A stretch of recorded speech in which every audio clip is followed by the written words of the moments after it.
নমস্কার বন্ধুরা, তোমরা সবাই কেমন আছো? আশা করি অনেক ভালো আছো। তো আমিও খুব ভালো আছি। আজকে আবারও একটা নতুন ভিডিও নিয়ে চলে এসেছি। আজকে বানিয়ে দেখাবো ছানার পনির, যেটা খুব সহজ উপায়ে বাড়িতে থাকা মাত্র কয়েকটি উপকরণ দিয়েই বানিয়ে ফেলতে পারো। তো দুধটাকে আমি প্রথমেই ফুটিয়ে নিয়েছি।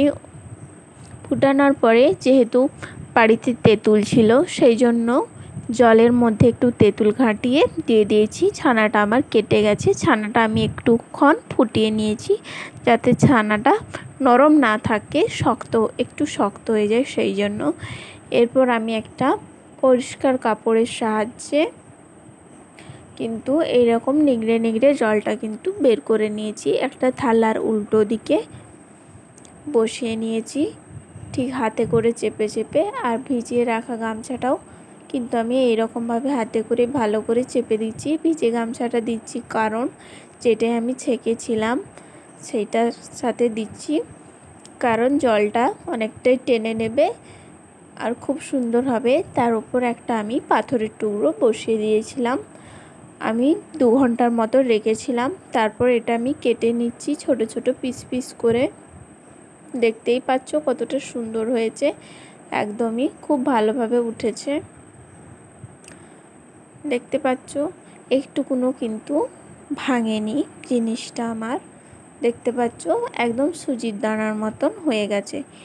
এরপর কেটে নিচ্ছি একটা বড় সাইজের আলু। যেহেতু আলুটা বড় ছিল তার জন্য আমার একটা আলুতেই হয়ে গিয়েছিল।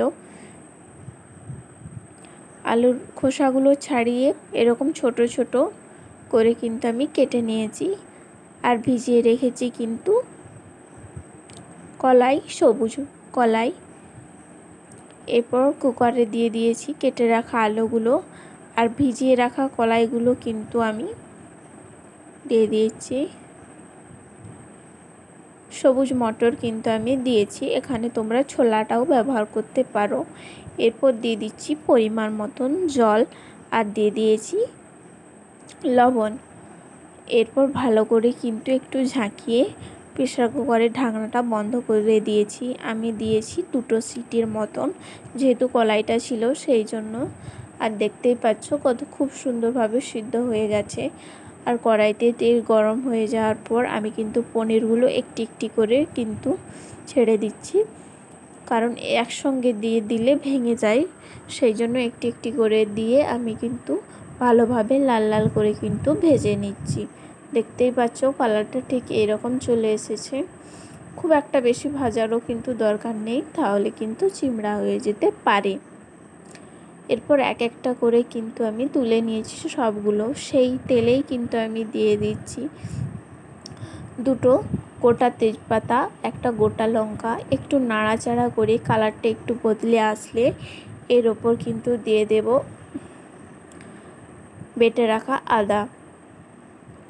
যেহেতু এটা আমি নিরামিষ বানাবো সেই জন্য, আর আদাটা টপ করে যাতে ভাজা হয়ে যায় সেই জন্য আমি দিয়ে দিয়েছি লবণ।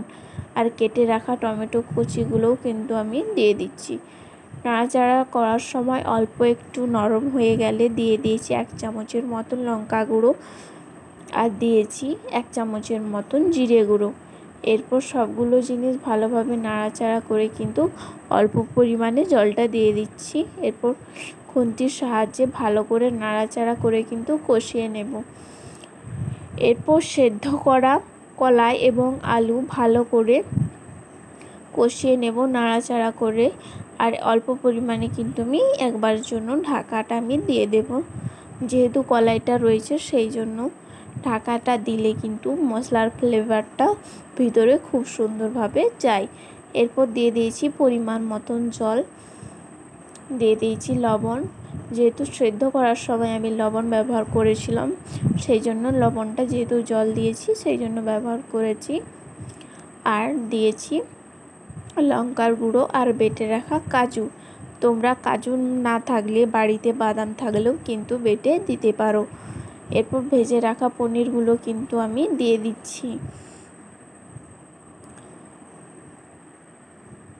দেখতেই পাচ্ছ কতটা সুন্দর হয়েছে, আর একদমই গাঢ় গাঢ় হয়ে গেছে।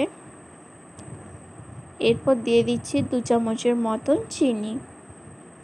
সবগুলো জিনিস নাড়াচাড়া করেই কিন্তু নামিয়ে নেব। তাহলেই কিন্তু আমাদের রেডি হয়ে গেছে ছানার পনির। একদম সহজ উপায়ে, খেতেও খুব সুন্দর হয়েছে। অবশ্যই বাড়িতে বানিয়ে খেয়ে দেখুন।